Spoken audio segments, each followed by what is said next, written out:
The Gashlycrumb Tinies. Edward Gorey's alphabet of death.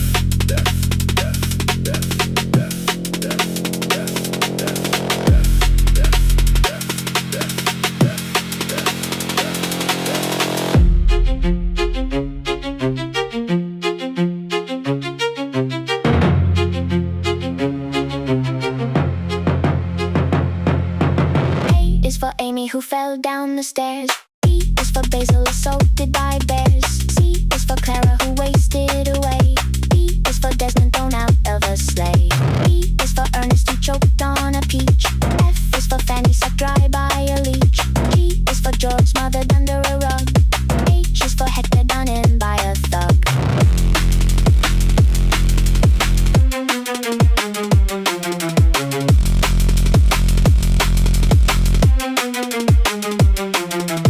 I is for Ida who drowned in a lake. J is for James who took lie by mistake. K is for Kate who was struck with an axe. L is for Leo who swallowed some tacks. M is for Maud who was swept out to sea. N is for Neville who died of ennui. O is for Olive run through with an awl. P is for Prue trampled flat in a brawl.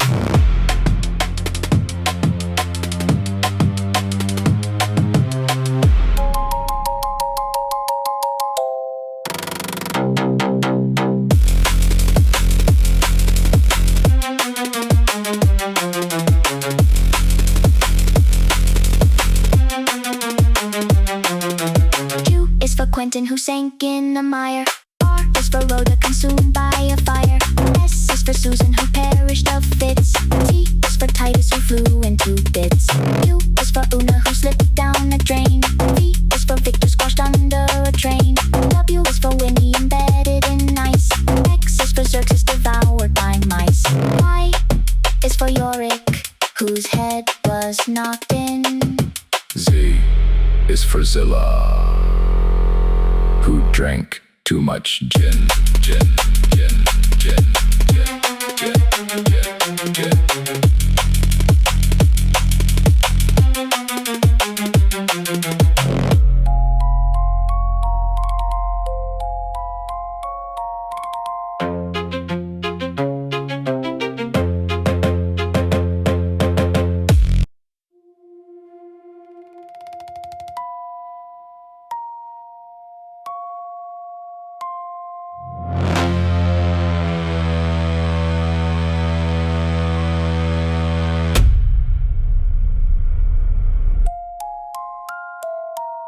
The sinking spell.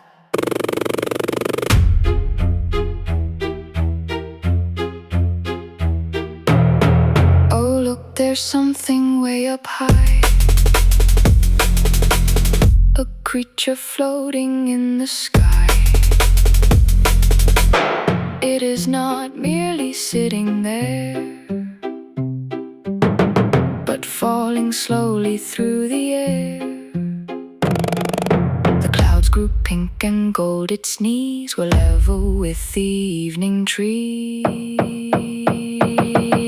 Morose, inflexible, aloof, it hovered just above the roof. It's gone right through and come to rest on great-grand Uncle Ogdred's chest. It settled further in the night and gave the maid an awful fright. Head first, without a look or word, it's left the fourth floor for the third.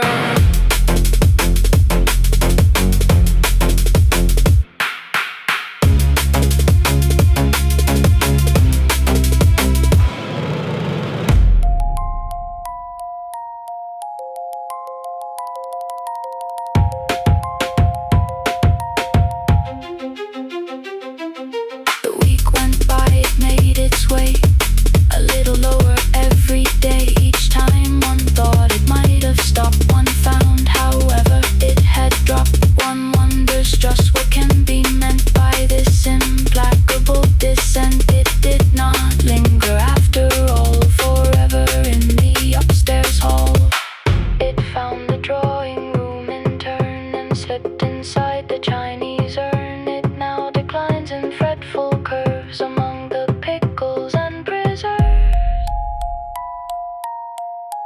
gone beneath the cellar floor.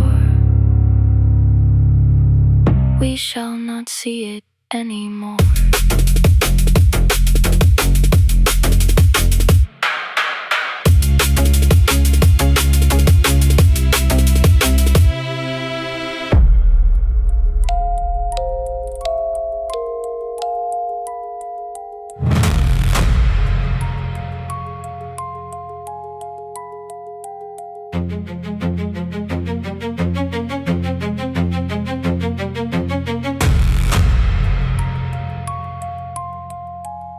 It was already Thursday.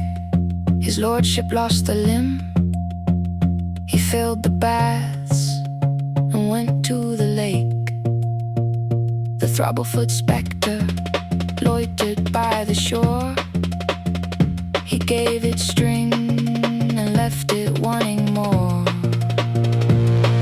On the tower, Madame Mole saw the false mustache. She leaned too far and vanished in a flash. Count the spoons. Count the spoons. Heavens, how dashing. Count the spoons. Count the spoons. Count the spoons. Something happened here. Count the spoons.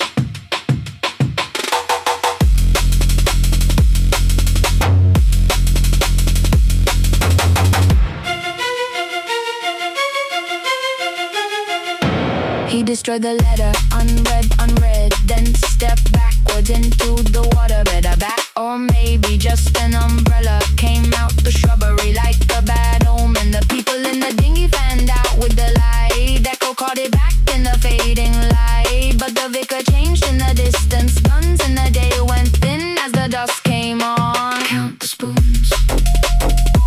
Count the spoons. Heavens, how dashing. Count the spoons. Count the spoons. Count the spoons.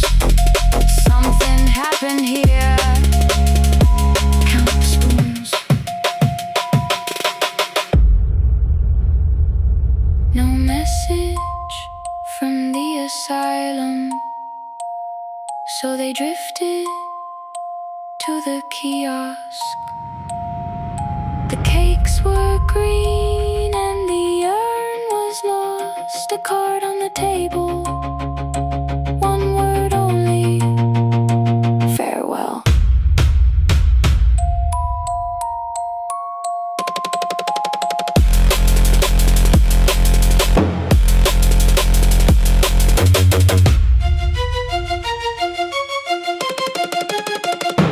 Count the spoons. Count the spoons. Heavens, how dashing.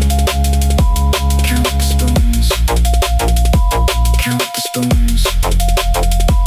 Count the spoons. Something happened here. Count the spoons. Count the spoons. Count the spoons. Farewell.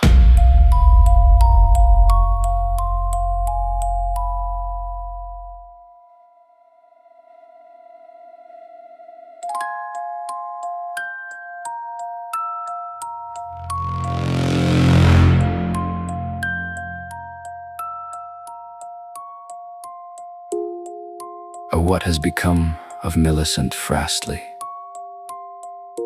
Is there any hope that she's still alive?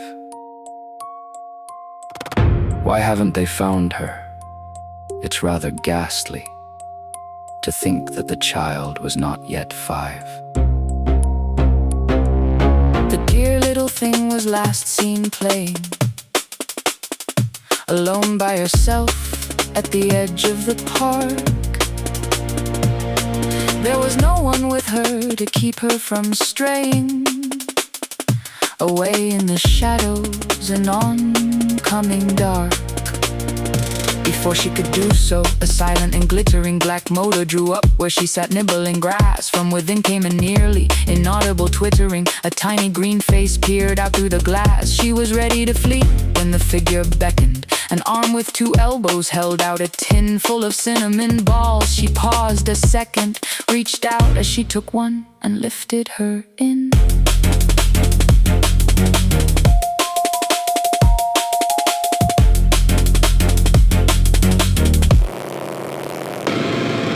The nurse was discovered collapsed in some shrubbery, but her reappearance was not much use. Her eyes were askew, her extremities rubbery. Her clothing was stained with a brownish juice. She was questioned in hopes of her answers revealing what had happened. She merely repeatedly said, "I hear them walking about on the ceiling." She had gone irretrievably out of her head. Oh, feelings of horror, resentment, and pity for things which so seldom turn out for the best. The car, unobserved, sped away from the city as last of the light died out in the west.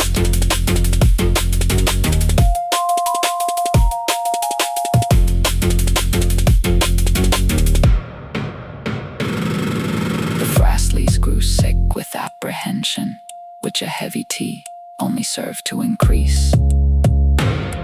Though they felt it was scarcely genteel to mention the loss of their child, they called in the police.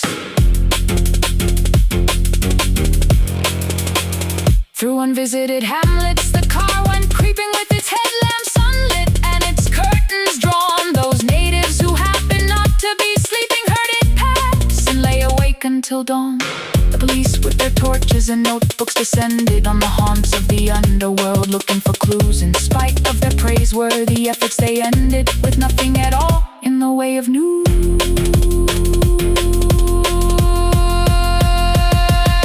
The car, after hours and hours of travel, arrived at a gate in an endless wall. It rolled up a drive and stopped on the gravel at the foot of a vast and crumbling hall. As the night wore away, hope started to languish and soon was replaced by all manner of fears. The family twisted their fingers in anguish or got them all damp from the flow of their tears. They removed the child to the ballroom, whose hangings and mirrors were streaked with a luminous slime. They leapt through the air with buzzings and twangings to work themselves up to a ritual crime. They stunned her and stripped off her garments, and lastly, they stuffed her inside a kind of pot. And then it was that Millicent Frastley was sacrificed to the insect god, god, god, god, god, god.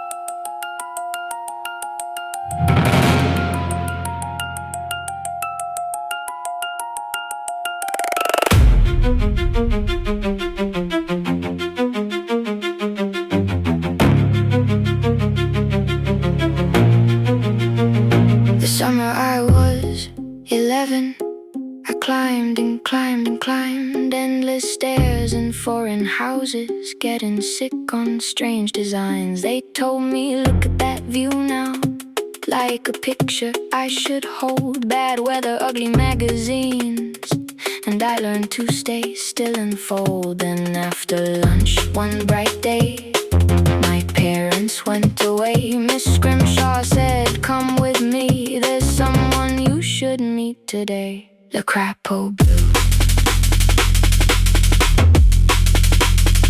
Le Crapaud Bleu. I remember the blue, I remember the blue.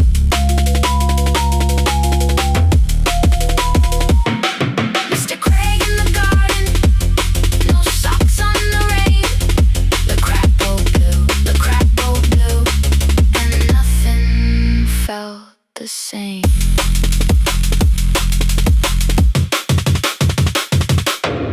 The topiary was sleeping, the garden went to sea.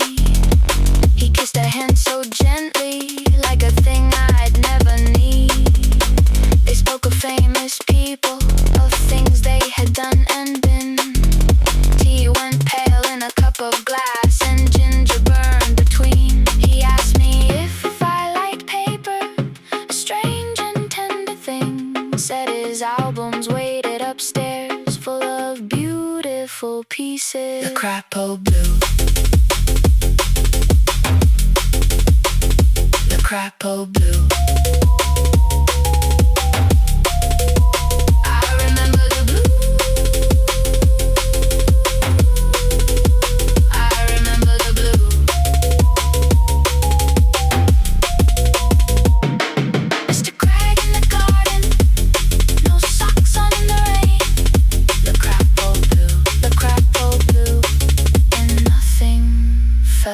The same.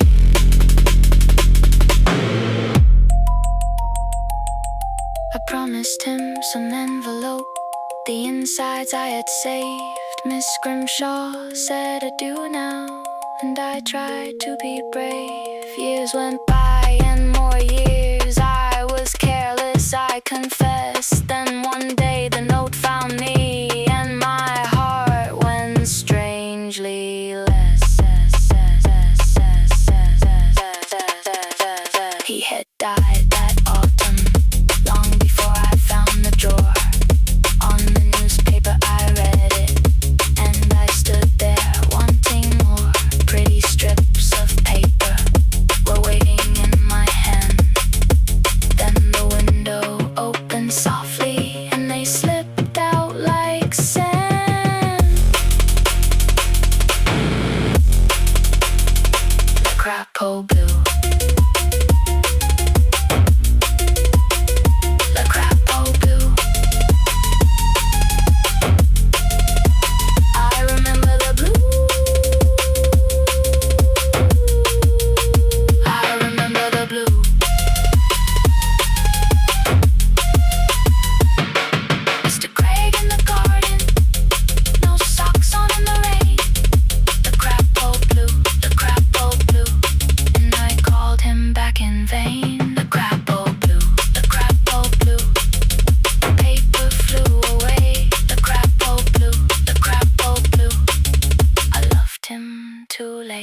today.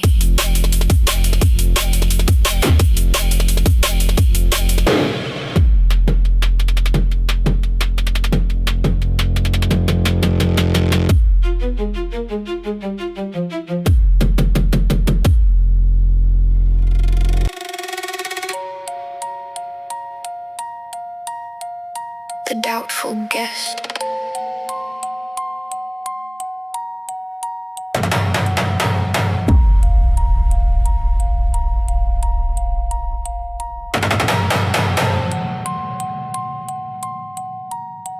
When they answered the bell on that wild winter night, there was no one expected and no one in sight.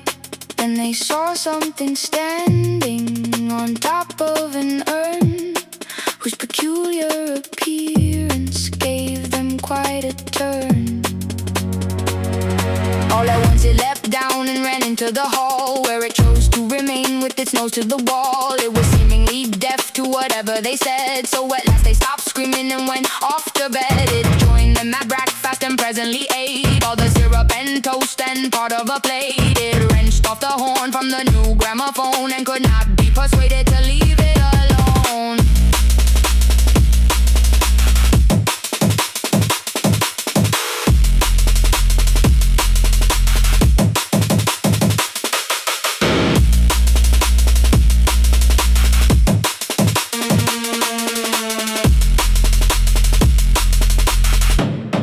It betrayed a great liking for peering up flues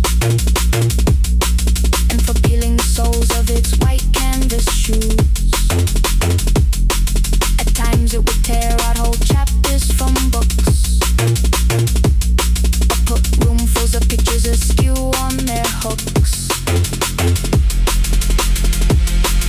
Every Sunday it brooded and lay on the floor, inconveniently close to the drawing room door. Now and then it would vanish for hours from the scene, but alas, be discovered inside a tureen. It was subject to fits of bewildering wrath, during which it would hide all the towels from the bath. In the night through the house it would aimlessly creep, in spite of the fact of its being asleep. It would carry off objects of which it grew fond, and protect them by dropping them into the pond. It came 17 years ago, and to this day it has shown no intention